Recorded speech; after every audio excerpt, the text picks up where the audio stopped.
Je crois au miracle du cœur de mon papa bon Dieu.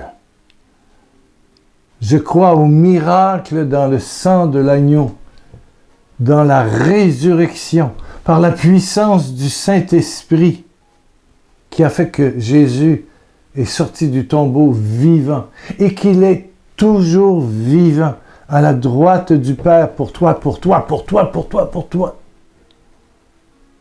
À chaque fois que tu ouvres ta blessure, ton mal d'être, ta soif, ta blessure intérieure est profonde, ton handicap, il se passe quelque chose, oui, de physique ou de spirituel, mais chaque abandon à son amour, se laisser envelopper par les mains du Père, du Fils et du Saint-Esprit, 3 personnes en une, transforme ta vie. Alléluia. Un jour, Jésus se rend chez la belle-mère de Simon-Pierre, Pierre l'apôtre. On voit ça dans Marc 1, 29 à 39. Et elle est malade, pauvre elle. Elle est malade, elle souffre de la fièvre. Alors Jésus s'approcha, comme il s'approche de toi aujourd'hui, pour cette dernière rencontre concernant le miracle, mais j'y reviendrai, j'en ai trop. Jésus s'approche de la belle-mère, la prend par la main. Il y a un contact, il y a un geste physique. Jésus toucha. Et la fit lever.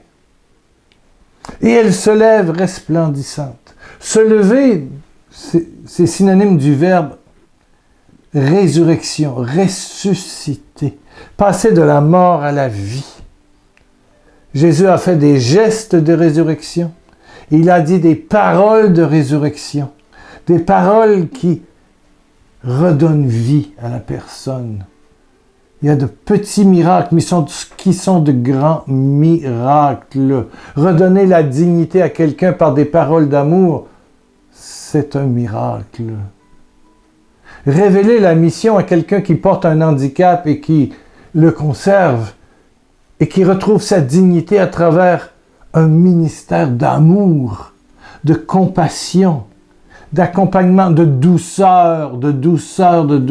Oh! Tout cela est miraculeux.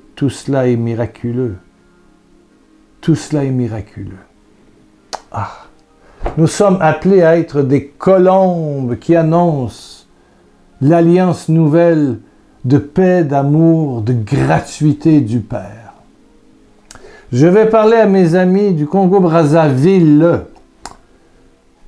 Il y a plusieurs années, je suis allé avec mon assistant de l'époque, qui était Sébastien Grondin, qui s'occupait de filmer la tournée. J'étais invité pour le Rassemblement national du renouveau charismatique. Il y avait 10-20 000 personnes.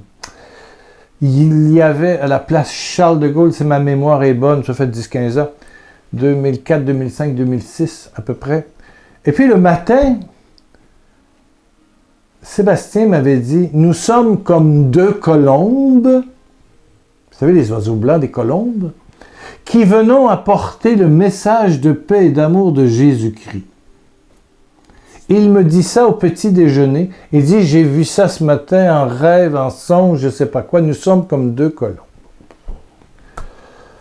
Ça reste comme cela. L'après-midi, on vient me chercher. Il y a la garde, il y a des... Ah mon Dieu, il y a du monde dans les arbres. Il y a des soldats armés parce qu'il y avait des femmes de ministres derrière l'estrade, etc., etc. Donc, j'étais là. Sébastien était derrière la caméra. Il me fait le signe, je commence.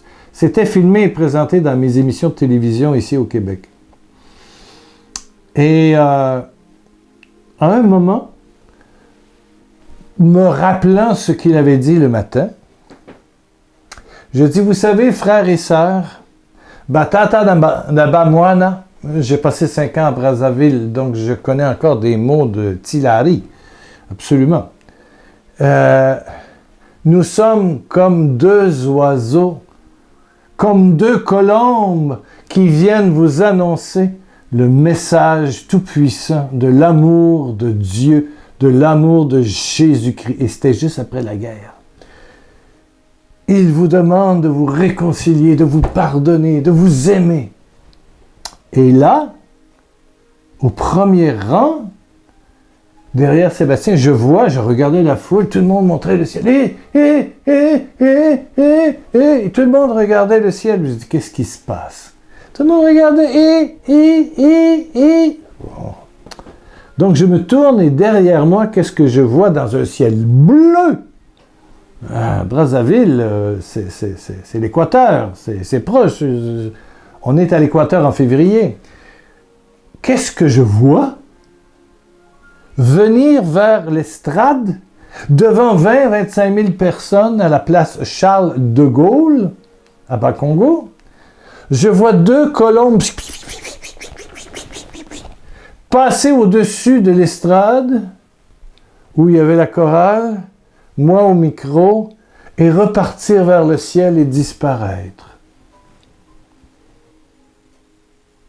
Vous verrez des miracles, des signes dans le ciel, dit Jésus, et des miracles sur la terre. Il y a des miracles qui servent à l'évangélisation. Il y en a.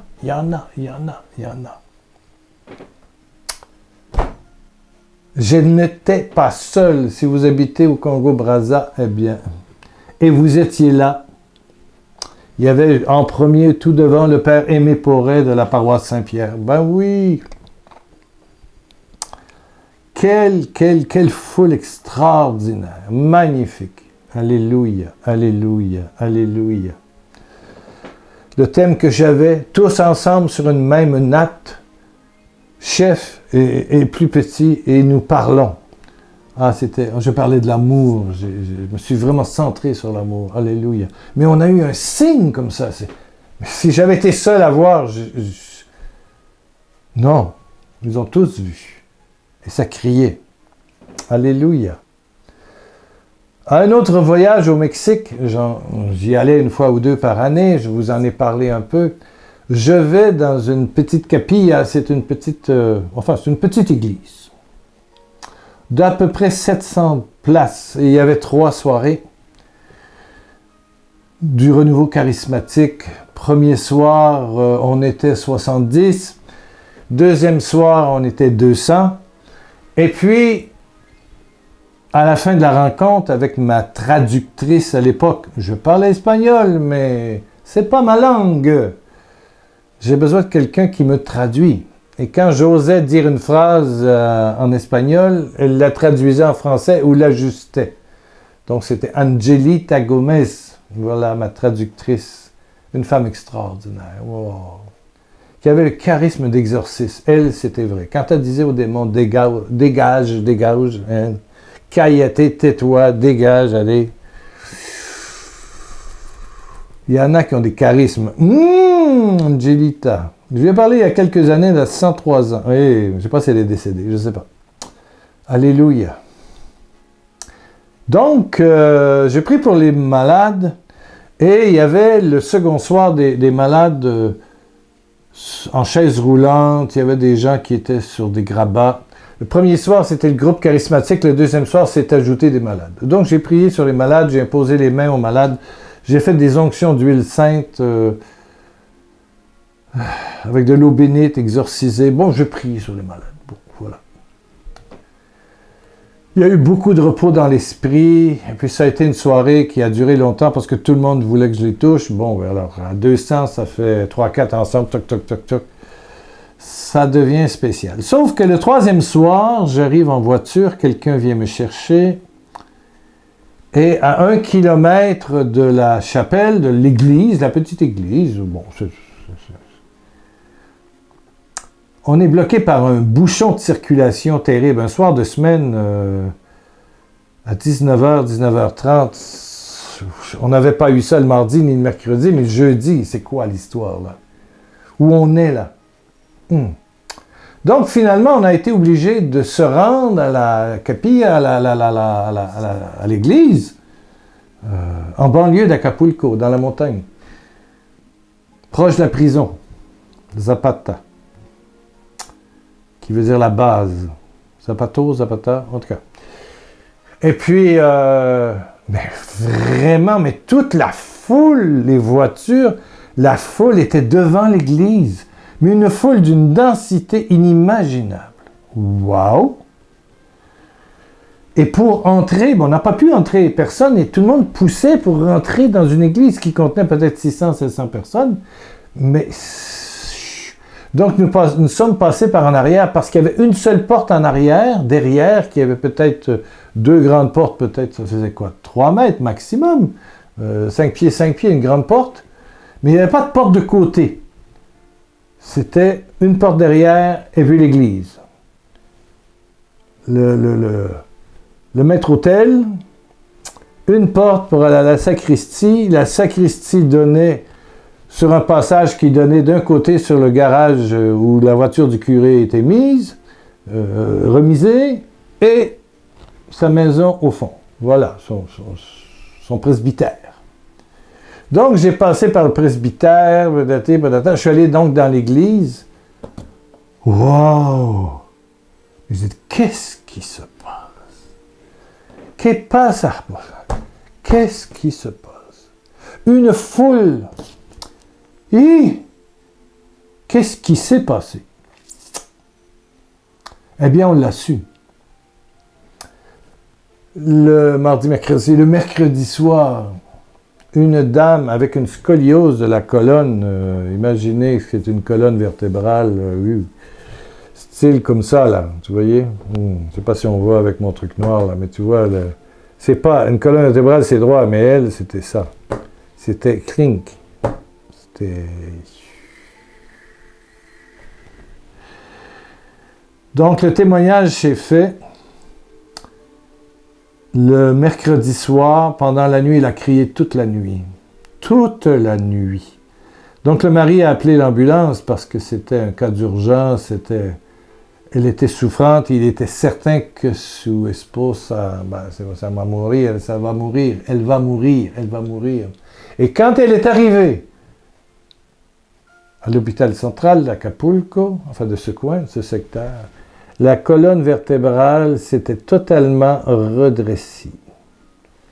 Elle marchait parfaitement, totalement redressée, droite. Par la puissance du Saint-Esprit. C'est pas du magnétisme, c'est pas du maraboutage. Il n'y a que Dieu qui peut faire ça. S'il a levé et enlevé la fièvre, parce qu'il menace la fièvre de la belle-mère de Simon, il peut menacer l'esprit qui a courbé cette femme. Et dans l'Évangile, il y a une femme courbée. Ah, c'est sûr, elle redresse. Je l'ai vue plusieurs fois. Mais cette fois-là, waouh! C'était inimaginable. Donc moi, dans ma bonté, j'ai dit aux gens, allez derrière moi. Alors j'étais dans un petit îlot d'à peu près 3 mètres sur 4 mètres avec Angelita, avec 4 bodyguards, des gardiens de sécurité. Et puis j'ai fait mon enseignement pendant 20-25 minutes, pas plus, parce que je me suis dit, j'ai demandé au curé qui était là derrière, proche de la porte de sortie, derrière le maître-autel pour la sacristie. Il y a 2 portes. Une derrière où il y a 1500-2000 personnes qui veulent rentrer, qui poussent, et puis derrière, voilà. Et moi, j'ai envoyé tout le monde derrière pour qu'il y ait le plus de monde dans l'église possible. Et puis, et tout à coup, je me suis avancé dans la foule, sans réfléchir. Et j'ai commencé à faire une onction d'huile sur un, sur l'autre. Mais il n'y avait pas de place pour retourner. Tout le monde poussait. Tout le monde poussait. Ceux en arrière sont venus vers moi. Ceux devant se sont compactés et j'étais pris comme ça. Et je disais à mes gardes de sécurité, des grands Mexicains de presque 2 mètres, dégagez la voie. Ils étaient comme ça, ils ne pouvaient même pas bouger.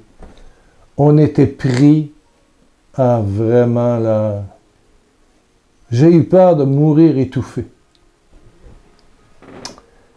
J'ai eu peur de mourir étouffé. C'est incroyable, la soif. Et j'ai compris la soif. Venez à moi, vous tous qui avez soif, qui avez faim. Venez à moi. Et là, j'ai vu ce que voulait dire. Venez à moi, vous tous qui avez soif. Donc, si toi, tu as soif. Tu as soif. Jésus est disponible. Jésus est disponible. Même dans la Bible, on voit que Jésus était incapable de manger tellement la foule le compressait tout le temps. Finalement, il réussissait à s'esquiver pour aller à la montagne pour prier. Oui, parce que, ouf. Après la belle-mère de Pierre, tout le monde est venu, et au matin, il est parti, avant le lever du soleil, prier à la montagne. La prière, quand Jésus te donne un ministère de gloire, il faut vraiment prier, il faut de la solitude, c'est important. Si vous regardez dans Marc 1, 39, 40, 41, Jésus va à la montagne, les apôtres le cherchent, ne savent pas où il est. Il est allé contacter son Père. Toi comme moi aussi, plus tu pries, plus tu ressembles à Jésus. Et Jésus lui-même communiait avec bonheur dans le silence à la montagne avec son Père. Alléluia. Comment j'ai réussi à sortir? Ah mon Dieu. Le curé était coincé. Finalement, il a longé le mur et il a réussi à faire sortir tous ceux qui étaient derrière l'autel. Et puis à crier par son autorité de sacerdote, le padre. Donc, plus ça allait, plus on reculait vers le maître-autel, vers la porte. Et une demi-heure plus tard, j'ai pu m'esquiver. Et rester au moins une bonne heure dans le presbytère. Le temps que la foule... il m'attendait à la porte du presbytère. J'ai vécu la même chose après des miracles extraordinaires en Guinée-Conakry. J'avais 2 ou 3 gardes de sécurité qui étaient des soldats. Et le lendemain, on avait vu des miracles. Une femme qui avait été guérie devant tout le monde dans la cathédrale de Conakry. Wow! Une musulmane en plus. Guérie de déformation. Aux yeux de tous. Tous ont vu. Les soldats m'ont pris sur leur épaule, ils m'ont tiré dans la Land Rover, ils sont partis, mais le lendemain matin, il y avait 2000, 3000, 4000 personnes autour du presbytère, du curé, où j'étais. Tout le monde a su.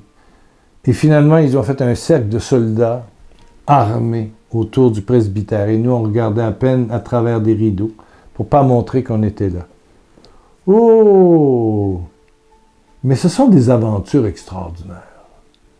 Si tu as soif, retire-toi. Si tu as soif et que tu participes à un groupe de prière, si tu as soif et tu as un ou une amie qui croit en la guérison, demande qu'on t'impose les mains. Ce soir, avant de te coucher, dis, Père, impose sur moi les mains de ton Fils Jésus. J'ai soif de guérison. Père, impose les mains de ton Fils Jésus, le ressuscité, sur moi. Tu fermes tes yeux. Je dis oui. Je dis oui. Je te le dis, tu verras la gloire de Dieu. Comme Jésus dit à Marthe et Marie, pour Lazare, je te dis que tu verras la gloire de Dieu. Je te dis que tu verras la gloire de Dieu. Je te dis que si tu crois, tu verras la gloire de Dieu. Tu crois au miracle, tu verras la gloire de Dieu. Il va se passer quelque chose. La situation peut changer au complet, ou Dieu peut cicatriser la blessure, la maladie, peu importe, la rendre vivable, et te donner des charismes semblables à ceux de Jésus, ceux du cœur du Père. Il y a toujours quelque chose, une réponse, une belle réponse, une réponse fraîche du Saint-Esprit. Tu veux prier avec moi maintenant? Oui! Merci, merci, merci. Ça sera une 6e rencontre qui va durer proche de 20 minutes. Oh là là là là là là. Ben, prions, prions, prions. T'as compris? C'est simple. Baisse ta tête, ferme tes yeux. Papa, papa, papa. Dis-le avec moi. Papa, papa, papa d'amour. Papa d'amour. Merci pour tous ceux qui le font avec moi maintenant. Qui répètent avec moi, qui te disent cette prière, avec cette soif de guérison, de liberté, de bonheur, un beau bonheur, de vie en abondance, de solution à des problèmes. Papa d'amour, papa d'amour, papa d'amour, papa d'amour. Que les mains de ton Fils Jésus-Christ, dis-le, que les mains de ton Fils Jésus-Christ, que les mains transpercées par les clous, que les mains transpercées par les clous de ton Fils Jésus-Christ, ressuscité et vivant, ressuscité et vivant, ressuscité et vivant, se pose sur moi maintenant. Se pose sur moi maintenant. Je t'invite à poser tes deux mains sur toi. Tu prêtes tes mains à Jésus. Jésus te touche maintenant.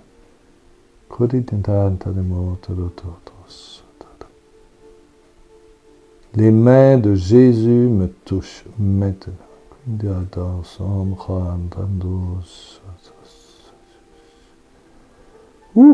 Beaucoup ont chaud. Une puissance chaude, comme une langue de feu, le Saint-Esprit glorieux, qui a ressuscité Jésus-Christ te touche. Oh,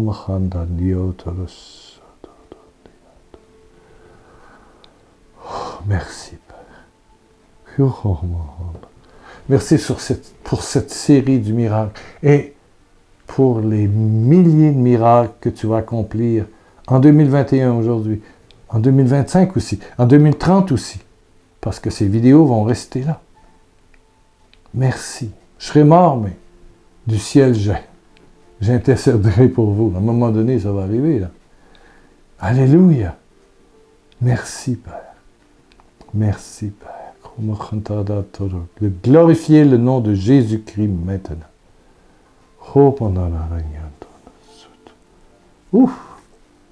Chaleur de Dieu. Chaleur de Dieu.